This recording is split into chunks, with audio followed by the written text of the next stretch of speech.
Film ini menceritakan tentang kisah hidup seorang kakak beradik yang bernama Kyo-soo dan adiknya yang bernama Young-mi. Mereka berasal dari keluarga yang kurang mampu dan tinggal di desa di Korea. Sang ibu yang sekian lama tidak kunjung pulang dari kota Seoul membuat mereka berdua ingin pergi ke kota Seoul untuk menemui ibunya. Bagaimana kisah selanjutnya? Langsung kita masuk aja ke dalam alur cerita filmnya.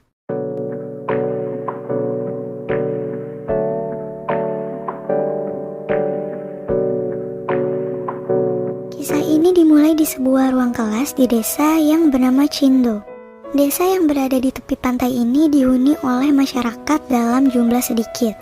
Anak-anak di desa itu bersekolah di sebuah sekolah kecil dan diajar oleh seorang guru perempuan yang sering dipanggil Bu Guru Kim. Pada saat jam sekolah sudah berakhir, semua siswa segera lari keluar dan bertemu orang tuanya. Kemudian mereka memakan makanan yang dibuat oleh orang tua itu. Salah satu siswanya, yaitu Kyo-soo, ia selalu membawa adiknya Young-mi kemana-mana. Setelah semua anak-anak itu mengambil makanan mereka, kini giliran sang guru mendekati para orang tua dan mengambil makanannya. Suatu hari, ketika Kyo-soo berada di kelas, adiknya pun mencoba mengintip dari jendela, tetapi Kyo-soo mencegah adiknya itu. Setelah jam pulang sekolah berlangsung, Kyo-soo mengajak ayahnya untuk pulang ke rumah. Tapi ayahnya yang suka mabuk-mabukan itu nggak mau pergi dan meminta mereka untuk pulang terlebih dahulu. Pada malam harinya, Bu Guru Kim mendapatkan sebuah surat undangan dari pabrik kue. Pemilik pabrik itu meminta Bu Guru Kim untuk mengajak semua siswanya ke pabrik yang berada di kota Seoul. Keesokan harinya, bel berbunyi yang menandakan semua siswa harus masuk ke dalam kelas. Setelah itu, Bu Guru Kim menggambarkan sebuah sepeda di papan tulis, kemudian menanyakan gambar apa yang ada di papan itu. Awalnya anak-anak itu kebingungan karena belum pernah melihat sepeda sebelumnya. Akhirnya Bu Guru Kim pun mengatakan kalau itu adalah sebuah sepeda. Mereka dapat melihat orang-orang yang menggunakan sepeda ketika berada di kota. Bukan hanya sepeda, tapi mereka juga bisa melihat kereta api, mobil, bahkan gedung-gedung yang tinggi. Pada saat yang sama, Bu Guru Kim pun mengatakan ia berencana membawa mereka melakukan study tour ke kota Seoul dan akan membawa mereka ke sebuah pabrik kue. Mendengar hal tersebut, anak-anak sangat senang dan tidak sabar untuk pergi. Kemudian Kyo-soo dan Young-mi meminta izin kepada ayahnya. Mereka mengatakan ingin pergi ke kota Seoul dan ingin mencari ibu mereka. Ternyata ibu Kyo-soo dan Young-mi ini bekerja di sebuah kota, tapi udah lama gak pernah pulang ke rumah. Makanya mereka berdua ingin bertemu ibunya. Mendengar hal itu, sang ayah malah memarahi keduanya. Akhirnya mereka pergi ke tepi pantai. Adiknya bertanya kapankah ibu akan pulang. Kakaknya bilang setelah tidur beberapa hari ibu akan pulang. Adiknya mengatakan bahwa kakaknya bohong. Kemudian Kyo-soo menenangkan adiknya dengan bernyanyi dan menggendong adiknya pulang ke rumah. Keesokan harinya Bu Guru Kim kembali ke sekolah dan mengajar anak-anak itu. Tapi wajah mereka terlihat lesu. Ternyata mereka tidak ada yang diizinkan oleh orang tuanya untuk melakukan study tour ke kota Seoul. Bukan hanya anak-anak, tapi Bu Guru Kim juga dimarahi oleh orang tua siswa. Karena bagi mereka hal itu tidak berguna bagi anak-anak mereka. Untuk menghilangkan kesedihan anak-anak itu, Bu Guru Kim pun mempunyai ide. Ia membawa anak-anak itu mencari kerang di pantai. Gak lama kemudian beberapa orang tua yang mengetahui hal itu datang menjemput anak mereka. Ternyata mereka memarahi anaknya karena bukannya belajar di sekolah, malah mencari kerang di laut. Kemudian Bu Guru Kim pun pergi ke pasar bersama Kyo-soo dan Young-bok untuk menjual hasil tangkapan kerang tersebut. Sesampainya di pasar, tidak ada satupun yang mau membeli kerang itu. Malahan mereka bertemu dengan salah satu petinggi desa yang malu melihat ketiganya berjualan kerang. Dan akhirnya gak lama kemudian mereka pun kembali ke desa. Sesampainya di sana, mereka kembali disambut dengan kemarahan orang tua siswa karena ingin tetap pergi ke kota Seoul. Akhirnya, keesokan harinya tidak ada satupun anak-anak yang datang untuk menemani Bu Guru itu untuk mencari kerang di pantai. Bu Guru Kim akhirnya melakukannya sendirian. Di samping itu, Kyo-soo melakukan pekerjaan sampingannya untuk mencukupi keuangan keluarganya dengan berjualan es krim, tapi sayangnya tidak ada yang mau membeli es krim itu sampai mencair. Keesokan harinya, anak-anak kembali ke sekolah, tapi mereka hanya diam di kelas karena tidak ada yang mengajar mereka. Hal ini membuat para orang tua heran. Ternyata, pada saat itu Bu Guru Kim sedang sakit. Orang tua yang khawatir pun segera menjenguknya. Beberapa hari setelah itu, para orang tua kembali datang dan membawa hasil panen mereka sebagai permintaan maaf yang sudah bersikap berlebihan selama ini. Keesokan harinya mereka pun mengizinkan anak-anaknya untuk kembali mencari kerang, bahkan mereka sampai rela menemani guru dan anak-anak itu. Gak cuma itu aja, ternyata para orang tua juga akhirnya mengizinkan anak-anak itu untuk pergi ke kota Seoul dan melakukan study tour. Lagi-lagi Gilso meminta izin ke ayahnya untuk pergi ke kota, tapi mereka malah diusir dan dilempar piring, sehingga Gilso dan adiknya lari dari rumah itu dan pergi ke tepi pantai. Malam harinya Gilso meminta izin lagi pada Bu Guru Kim untuk membawa Yongmi. Awalnya Bu Guru Kim itu ragu untuk membawa Yongmi, tapi melihat sikap dan alasan Gilso yang dewasa, akhirnya Bu Guru itu pun mengizinkan Gilso untuk membawa adiknya. Kemudian sebelum berangkat, Bu Guru Kim datang ke rumah Gilso untuk meminta izin kepada ayahnya untuk membawa anak-anaknya. Ya tetap aja, ayahnya Gilso itu gak mau mengizinkannya. Karena ayah Gilso yang tidak kunjung memberi izin, akhirnya Gilso dan Yongmi pun diam-diam pergi meninggalkan rumah dan meninggalkan surat untuk ayahnya itu yang bertuliskan, "Ayah, aku minta maaf, aku sangat ingin menemui ibu." Akhirnya perjalanan ke Seoul pun dimulai. Semua orang tua mengantarkan anak-anak mereka ke tepi pantai, kecuali ayahnya Gilso dan Yongmi. Anak-anak terlihat sangat bahagia sekali. Setelah melewati lautan, kini mereka akan menaiki kereta api. Tapi anak-anak itu terlihat ketakutan ketika melihat kereta itu. Mungkin karena belum pernah lihat kereta api kali ya sebelumnya. Di dalam kereta, anak-anak desa itu sangat berisik dan sangat bahagia.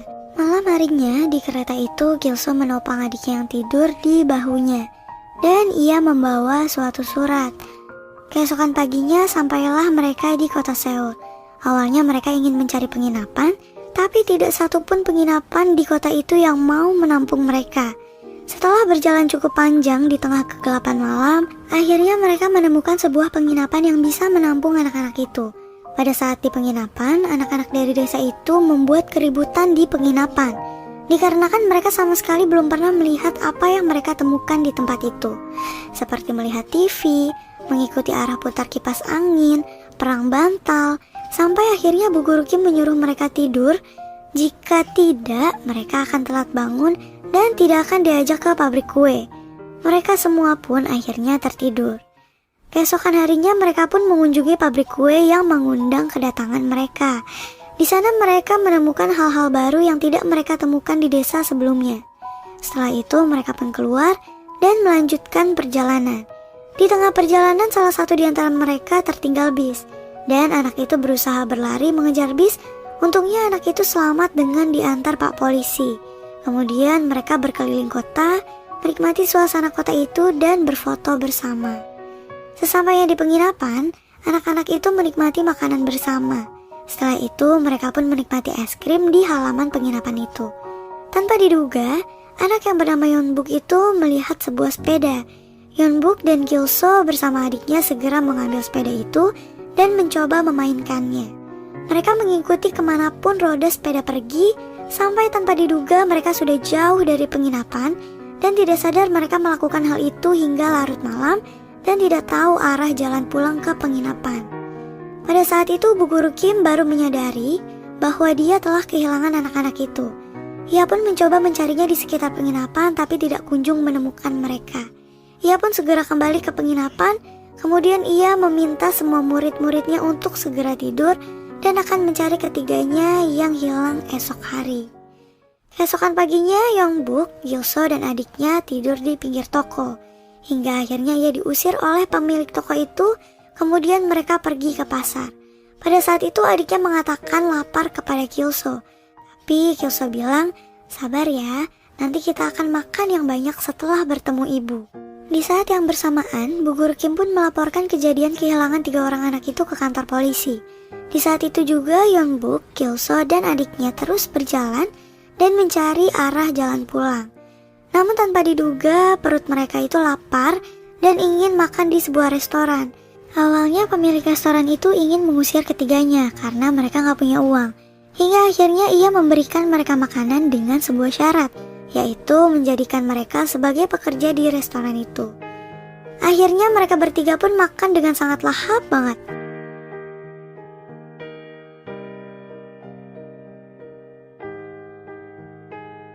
Dan gak lupa juga setelah itu mereka mencuci piring di restoran yang menumpuk dan membersihkan restoran itu.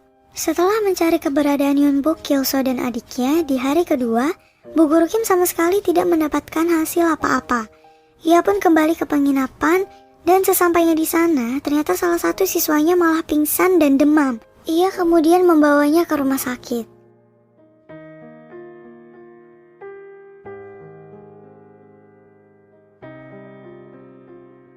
Malam harinya, Kilso yang tidak dapat tertidur membangunkan Yeonbuk. Ia mengatakan kalau kedatangannya ke sana adalah untuk mencari ibunya. Dengan berbekal sebuah surat, akhirnya ia dan adiknya pun diam-diam kabur dari restoran itu. Sementara Yeonbuk tidak dapat menemani mereka pergi karena ia ingin mengumpulkan uang agar bisa membeli sepeda. Namun sebelum mereka pergi, Yeonbuk pun memberikan semua uangnya pada Kilso sebagai bekal mereka di perjalanan.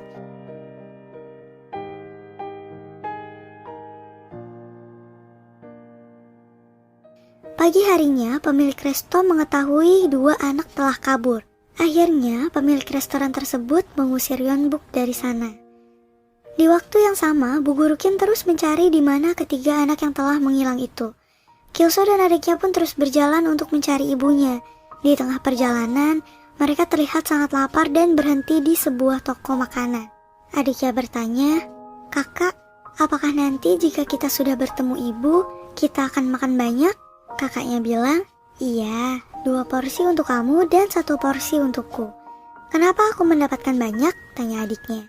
Kata Kilso, "Ya karena kamu cantik, cantik seperti ibumu."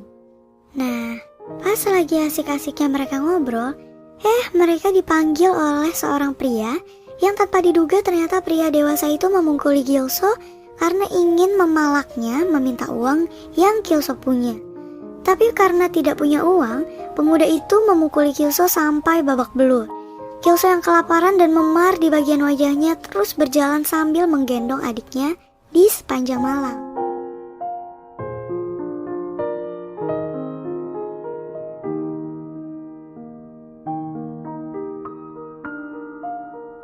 Keesokan harinya, Bu Guru Kim terus mencari keberadaan di mana anak-anak itu berada dan bertanya kepada semua orang yang ia temui. Tapi tidak ada satupun di antara mereka yang melihat kedua anak itu. Sesampainya di pasar, Kilso dan adiknya berhenti di sebuah toko. Dengan berbekal sebuah surat, ia yakin bahwa ibunya ada di pasar itu. Ibunya berjualan pakaian di pasar itu. Pada saat itu hujan pun turun, dan Kilso serta adiknya berteduh di sebuah pinggiran pasar dan beristirahat di sana. Pada saat yang sama, Bu Guru Kim yang hampir menyerah pun teringat kembali dengan perkataan ayahnya Kilso sebelum mereka pergi ke Seoul. Ayahnya Kilso mengatakan bahwa sebenarnya ibu Kilso itu telah meninggal dunia karena terjadi kebakaran di pasar itu. Namun ayahnya tidak mengatakannya kepada dua anak itu. Ayahnya hanya mengatakan kalau ibunya pergi ke Seoul untuk kehidupan yang lebih baik. Bu Guru Kim yang sudah menyerah pun akhirnya kembali, namun tanpa diduga ia bertemu dengan Kilso dan adiknya yang berteduh di sebuah tangga di pinggiran pasar itu.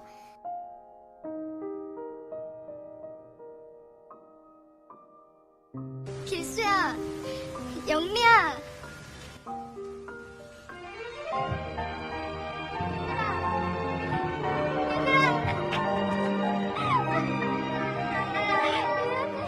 Melihat keduanya, Bu Guru Kim segera memeluk keduanya dan meminta maaf karena merasa semua yang terjadi adalah kesalahannya. Tidak seharusnya Bu Guru Kim mengajak mereka ke kota itu karena mereka akan mengetahui ibunya yang telah tiada. Kebenaran pun akhirnya terungkap. Kilso dan adiknya yang mengira ibunya ada di kota Seoul ternyata salah. Ibunya telah meninggalkan mereka berdua untuk selama-lamanya. Dan film pun selesai. Mohon maaf apabila ada kesalahan selama video ini. Terima kasih.